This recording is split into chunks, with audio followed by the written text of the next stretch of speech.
Oh, here we are for our Q&A. Okay, this is from Peachums. Hi, I have to ask, the event that April and Davy went to, is it only for YouTubers, or is everything free where they go? Yep, it was only for YouTubers. They didn't invite any guests. The way April explained it, she says if they send you a free gift, then you just put it on your channel. But if they really want you to do an advertisement, for sure, then they have to pay them a certain amount of money or something to use their whole YouTube, that whole YouTube video for their product. Then they've got to pay them.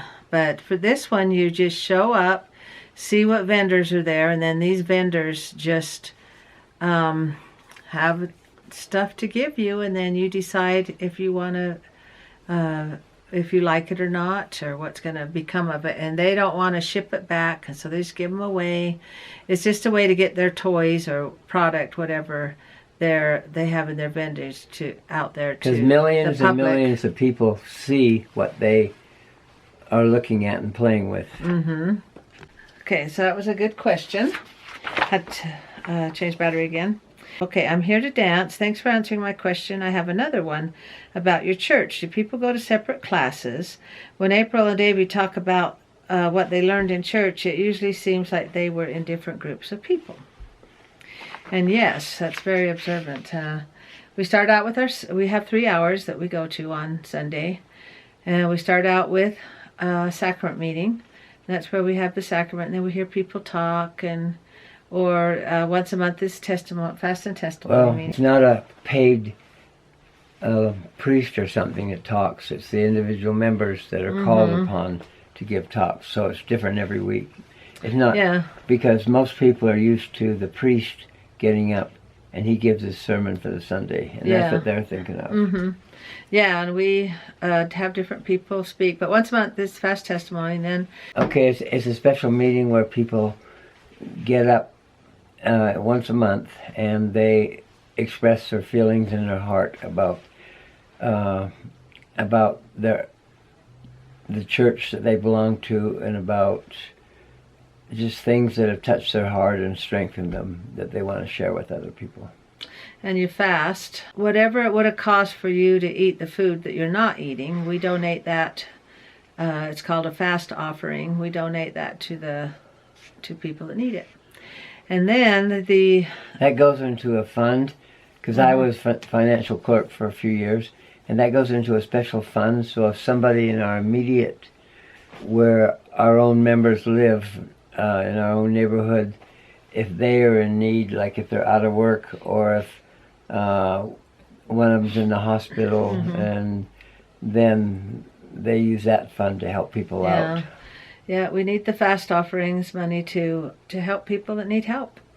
So that's the purpose. Locally here. Yeah, that's the purpose of that. And the tithing money, that goes to build churches and temples and help the people that in third world countries, that disasters, and that money is very used. But the fast offerings, that just goes to help people in our local neighborhood that need food.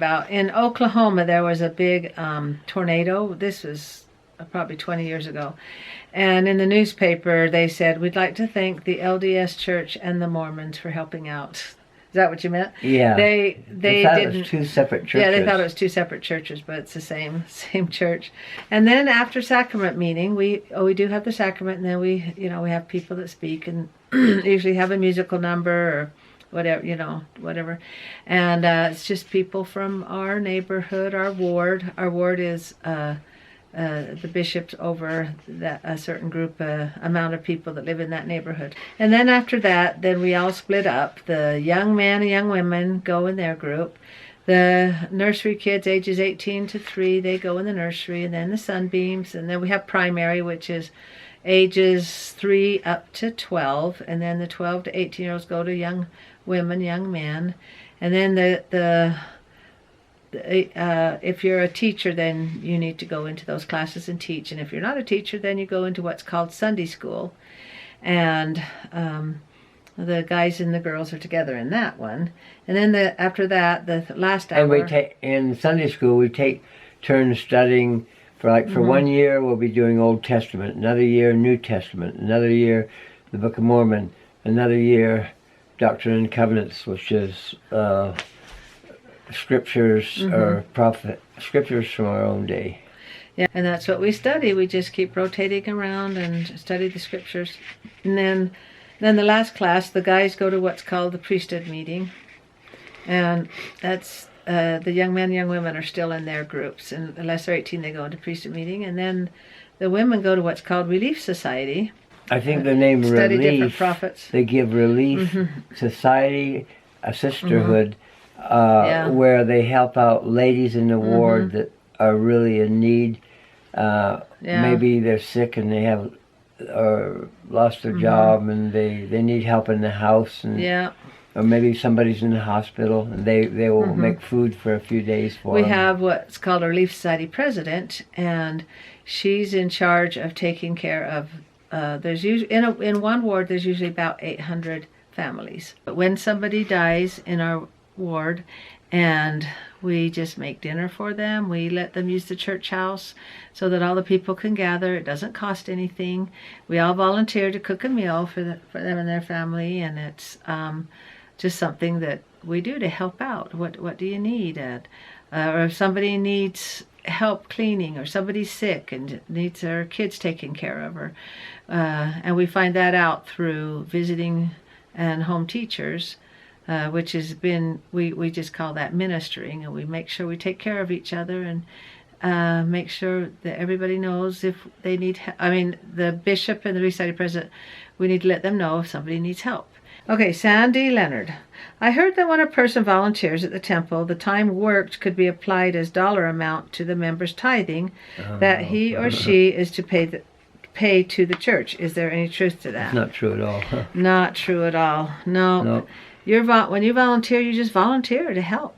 There's no, you can't apply that to your tithing at all, because you don't want to miss out on blessings. Because tithing is money paid on your income, money you've earned, and we're just asked. God gives us 100%, and He only wants 10% back. Whatever you give to God, He gives back 100 times fold. So we don't worry about tithing. You just pay it. Papa O has a cold, so he had to blow his nose there. Okay, so so you don't get to cash in your volunteer. You don't keep track of your hours or anything. You just, if somebody needs help and they ask you, if you can't, of course say no, but if you can, you go help. And that's what the church is run on. Sometimes it's really big things like if a person's retired but he doesn't have much money and he needs a roof fixed. Sometimes a real big project. Everybody will get together and you'll find specialists in different areas that just help out. One time Papa O was over the church welfare. Was it corn? Corn, yeah. A big field of corn that he was in charge of, and he had to show the folks the volunteers how to irrigate, how to get the water down the rows of corn. And you're not even a farm boy. I was impressed how he knew how to irrigate. No, it's because a farmer was training me, and he got really mad at me. Yeah, we remember him. Because, I was leaning on my shovel, and he said, there is a lot of work to do here. And he trained me He trained you good. For months and months, and finally other people would come volunteer, and they'd be leaning on their shovel. I'd say, we actually have a really lot of work. I say, look at that one row. The water is not getting to the end to water, and you've got to trace that row and make sure the water is getting all the way to the end. And Papa had to make sure these people. Did you go once a week, or can you remember? I can't remember. Something like. But you get your water in turn. That means it's your turn to have the water that's coming down the ditch, and it has to go down each row of corn. If it doesn't, then it's not going to grow. And a lot of farmers now have converted over to the sprinkler system, but at this time, it's expensive. Oh, it's very expensive, and it just doesn't cost anything to send the water down the rows of corn.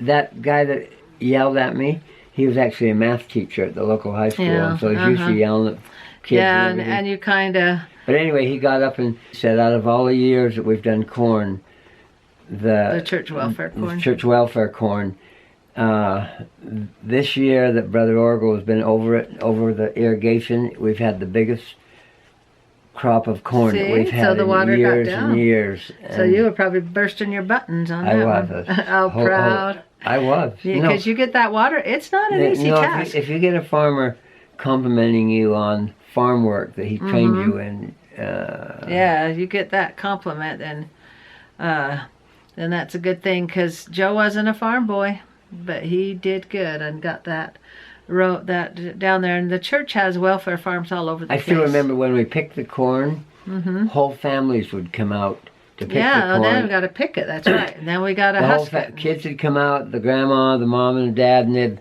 pick the corn, throw it in the back of a truck. And Yeah. it was a really good feeling. These are all volunteers, Yeah, all yeah. volunteer. And then eventually, you shuck the corn, you pick it, you husk it, you can it. Now all of this is volunteer, and then it ends up at what we call the bishop's storehouse. And this the bishop, he will find a family will come to him that needs food, and all they do is they go down to this bishop's storehouse, and they take their shopping cart. They have their they have a paper that has their list that they've already met with the Bishop Relief Society president. And it doesn't cost them any money. They just go through and pick out what's on the list, what they need. And that's the Bishop Storehouse. And they have volunteers that stock the shelves. And The word bishop, see, in the Catholic Church, my father was Catholic, and anyway, they have a bishop there, but that's a really high position in the Catholic Church, a bishop. A bishop for us is somebody who's over our local area that we live in. our ward. Our ward, And yeah. he's in charge of just making sure everybody's all right, that It'd they're be being taken care of. It'd be equivalent to a local priest that's over your neighborhood. But we call him a bishop. And the church helps, but they also help you to eventually get back to helping yourself. You're usually only on church welfare for maybe a couple of months, but you're asked to go down and volunteer if you're able, if you're physically able. You go down and volunteer in the bishop's storehouse, and you give back what you get. And that just works wonderful. You don't become dependent on the church, and the church helps you get back on your feet. We have a place called the DI, the distribution distribution Desert Industries, where people donate stuff that they just normally would throw away, mostly clothes. And then if you need a job, you can go work at They'll actually train you in at some the DI. areas. Yeah, and they train you to what kind of a job it is you want, and you don't have to pay for this. You even get paid to work there, plus you will get the schooling for free. It's just a wonderful program. I'd say it's training. usually training, and then you're usually there for 6 months or something, and then you got that job, and then you don't work at the DI anymore, and you go get a job. The church just has welfare worked out really good. I remember President Reagan came and it's like a thrift store, it's stuff that's donated. But anyway, it's a real good question. It's a lot to explain how the church works, but tithing is totally separate, and volunteer is totally separate, and you get blessed 100 times back. God's very good at that. He knows how to show gratitude. And we need to learn how to show gratitude back. Okay, Shazir Creations. Do you want to read that? Did Papa owe your dad or any of your siblings go on a mission? Where to? And where to? Oh, okay. Why don't you start with you? My mission was to Switzerland. Okay, Switzerland has 4 languages. Oh. German, French, Italian, and Romansh. And about 75% of them speak a dialect of German. Interesting, and that happened to be where my ancestors are and from, most on the people, Bueller side. Most people get Switzerland mixed up with Sweden. Me. Okay. But you were there out for 2.5 years, and rode a bicycle around, and But we have temples over there now, and we have a lot of members over there. Okay. Anyway, so my dad, he did not go on a mission because that was during the war, and World War II. Is that what it was? II. And so he got drafted, and so he couldn't go on a mission. And if you get drafted, then you don't get to go on that mission. So he didn't get to go. And I'll start with my brother Roy. He went on a mission to London, England. And then my brother Brent went on a mission to Guatemala. and learned Spanish. And then my brother Chris went on a mission to New Zealand, Auckland, New Zealand. My brother Brad went on a mission to Thailand, thank you. And then he had to have a hernia operation, so he came home after about a year, and then they sent him out to Washington to finish his mission after he got better. And then my brother Ben went to Florida, Tallahassee, Florida. And so the only one that had to learn a language was Brent. Oh, and Brad learned Thai. KSKC1234. I've always loved your vlogs, so inspiring. Thank you so much. You and Papa O are always so positive, and of course love all your DIYs. Thank you. And she loves my hair. Are you putting any color on it anymore, or are you going natural? I'm just going natural. Yeah. I thought I like this color. I was curious what it was going to look like. Being a substitute teacher in high school, about 3 or 4 years ago, kids started making gray just here and there in their hair. Mm-hmm. And this is boys and girls. They're becoming a popular color. And now they'll totally dye it gray, or some will just do like highlights. Roseanne's, because Roseanne will get compliments and just say, "Oh, who did your hair?" And say, that's just mine." Yeah, there's still color left from when April would do my hair. You know, it's different than up here that's growing out, so... But this is my natural color, and I actually like it. So it's nice to just go natural, and that people like it too, which is really nice. Thank you so much. That's nice of you to say. Why don't we finish one more here?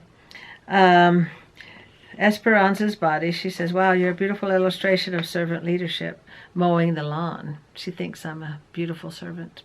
Mm-hmm. I like mowing the lawn. I don't know why. Well, it's self-propelling. Yeah, self-propelling. Even then, I still liked it. And but she calls that a service to you. Then you don't have to do it. But I like it. Papa O doesn't. He never has. And I just love the fresh smell of the grass and how pretty it looks when you're done. And I see why I married a farm girl. They're in shape. No, they're hard workers. I just want that lawn to look nice. And our kids did it for quite a few years, and now it's just me and Papa O. I just do it. And Davey got us that nice lawnmower that actually propels it forward. I don't really have to do much pushing. So all I have to do is just guide it around. So it's really nice. And then she says, "We see all the many ways you serve and care for Papa O so wonderfully. Just wondering what wonderful things Papa O does to look after you." And Papa O does a lot of things. But Papa O, he's always, takes care of the inspections of the cars, gas, and make sure the tires are filled up, it's got oil, all that. So I don't have to do it. And he always helps me unload the groceries and make sure I have... Papa O takes good care of me. We make a good team, and he takes good care of me. So I'm trying to think of some other stuff. We'll go ahead and close. Hand me the quotes. We'll close with a couple of quotes. Every night before bed, think of one thing you're grateful for that you've never been grateful for before. God has a way of turning things around for you. Or True. I think there's many things that you need to say you're thankful for many times. Mm-hmm. Heavenly Father, I'm thankful for you, and I say it every day that I'm thankful for you. You do. Yeah, we pray every night together and every morning, and we thank God. God He loves to hear what you're thankful for. But here's saying, think of a brand new one now and then. Yeah, and sometimes that's hard, but you gotta stretch your brain and think stuff, because there's so many things to be grateful for. And if you are feeling down about your life and what's going on, you gotta make your gratitude list and tell God what you're thankful for, and He'll have a way of turning things around. He likes to hear thank you. We all love to hear it. I would hate to do something for someone and that they not give me a thank you. God likes to hear thank you, even though He's God. Okay, and make friends with godly people, and keep a folder of your favorite scriptures on hand. And don't forget about God. He loves you. And anyway, we'd like to thank you for your likes, comments, and subscribing. And make sure if you like these videos, then just make sure you ring that bell so you get notified when the next ones show up. And And thank you, and good night, everybody. Good night. Can't kiss on the lips because it was cold.